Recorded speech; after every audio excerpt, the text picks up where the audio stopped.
Have you ever noticed how we have this almost automatic tendency to try to fix everything?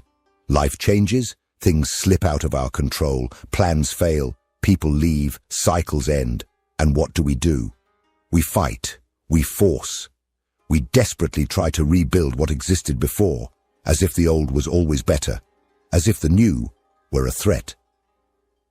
There is within us a restlessness, an almost irrational urgency to restore normalcy, even if that normalcy was already suffocating us. But pause for a second. Where does this yearning come from? Who said that going back to what was is always the best option? Are we not trying to freeze something that by nature is meant to change? The truth is that we have been educated to believe that stability is synonymous with security, that evolution is linear, that having everything under control is the ultimate sign of success. And when life shows us the opposite, we collapse.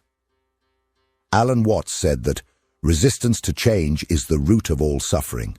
And he wasn't speaking poetically, he was touching on a wound that crosses cultures, religions, and centuries of human conditioning. Because accepting change is not something natural for us. It is a profound challenge.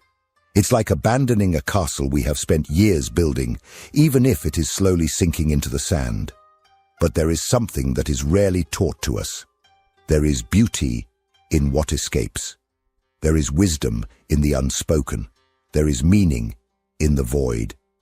And this is where an ancient, almost secret concept from the Japanese aesthetic tradition comes in.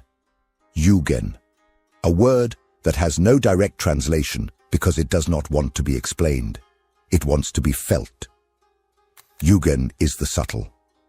It is the invisible that carries depth. It is the moment that makes us silent, because we know that any attempt to describe it would be an insult to its nature. And perhaps this is precisely what we lack when everything begins to crumble. The ability to feel instead of fix, to observe instead of react, to realize that the void does not need to be filled, that silence has more to teach us than any noise of promise or comfort. But tell me one thing. What exactly are you trying to force back into your life?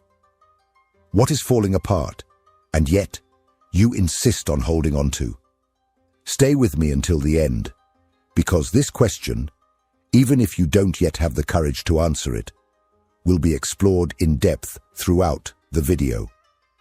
And in the end, I will show you how Yügen, this concept as subtle as it is transformative, can be lived in practice in your daily life. And perhaps in this process, you will discover that what is falling apart was never really yours to keep. If this makes sense to you, take a deep breath. The journey is just beginning.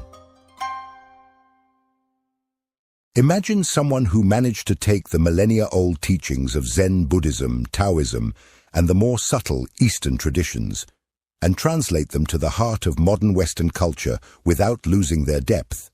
That someone was Alan Watts. A philosopher, yes, but more than that, an interpreter of the human soul. Someone who realized, long before the modern collapse of meaning, that the Western mind was sick, suffocated by the illusion of control, obsessed with logic, and disconnected from the direct experience of existence. Watts was born in England in 1915, but it was in the United States during the 20th century that his thoughts spread like wildfire among artists, psychologists, spiritual seekers, and even scientists. He was not a traditional academic. His voice was not that of an intellectual trapped in theories. It was that of a man who intensely lived the contradictions of life, who sought ecstasy, faced pain, and surrendered to the complexity of mystery. In his lectures and writings, he did not try to convince you of anything. He did something much more radical. He showed that everything you are trying to control perhaps never needed control, that what you judge as error, failure, or chaos may just be the natural movement